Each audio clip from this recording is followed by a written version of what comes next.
welcome to China Walls, and it's a beautiful spot for diving, but there's a lot of hazards, especially walking down on the rocks here. And ironically, there's nails hammered in certain parts for fishing, which make for really precarious walking on the rocks here. Ocean's pointing out a few there. They tried to pound them down, but they're still around, so something to look out for there. And then of course, with the water pooling up in here, you got very hazardous slipping points. Anything that's wet like this moss over here, super dangerous.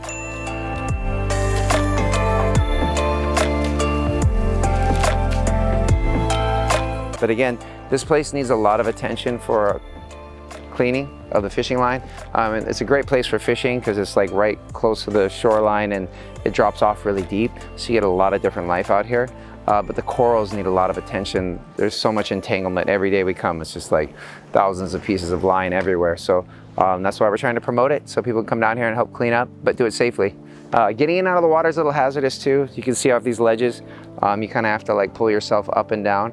And there is a little spot that we'll get in more detail right here in the corner where you can get up with the timing of the swell. So yeah, this place is super hazardous getting in and out of the water. Be really careful. A lot of people have died here, slipping, falling on the rocks, going in the water and not being able to get out.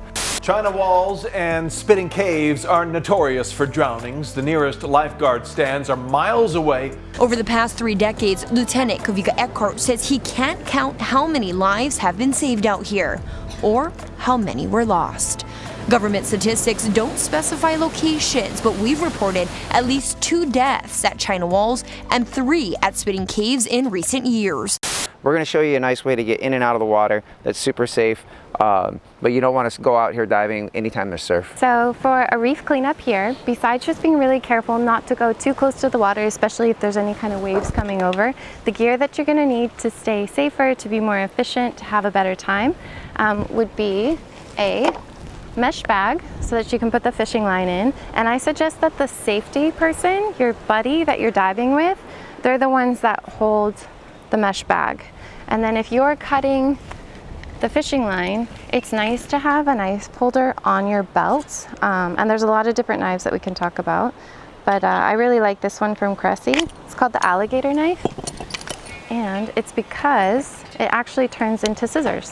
So we really want to make sure to cut the line off of the reef, not pull, because when you pull the line, it'll actually break the coral. So this is the Cressy alligator knife, so you can actually easily cut this way, or you can cut this way.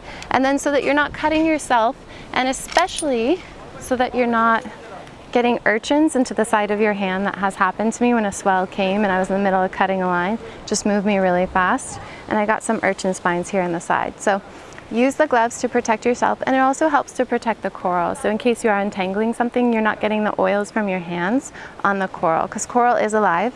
And so you've got your mesh bag, you've got your gloves, you've got your knife, a weight belt that's not too heavy so that you don't totally sink to the bottom, but that helps you to get down, especially if you're wearing a wetsuit, because wetsuits help you to stay warm, but they also make you float. So if you're wearing a wetsuit, I highly recommend a weight belt. Weight belt is also very helpful for clipping off a bag or clipping off a knife. And then I use fins for free diving specifically, but you can use short little fins. There's not necessarily like a better one for you.